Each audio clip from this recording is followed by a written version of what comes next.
كتير مننا عنده الغسالة الفول اوتوماتيك وبيشتكي ان هي مش بتنظف الغسيل، بس احنا حلينا المشكلة دي في 2 ريلز انا نزلتهم ازاي تبرمجي الغسالة صح، لان احنا بنبرمجها غلط.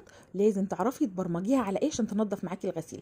تاني حاجة احنا عملنا خلطة كمان للغسيل الابيض، هتلاقوني سايبها لكم تحت او هتلاقوها في الريلز وعلى صفحتي. للغسيل الابيض بتخلي الغسيل الابيض زي الفل. النهارده بقى هنعمل خليط للغسالة دي هتخلي غسيلك قشطة طول الشهر، هيكفي معاكي كمان. يعني نظافة وتوفير. اول حاجه انا هحطي اي نوع من انواع المسحوق اللي انت بتفضليه، انا بفضل باهي ريحته حلوه جدا. وبحط كيلو من الاريال او المسحوق السايب، انت بتقولي اللي بتاع الصابون. انا عايزه كيلو من المسحوق السايب، بيكون اوفر في السعر وبيكون اكتر في الكميه كمان.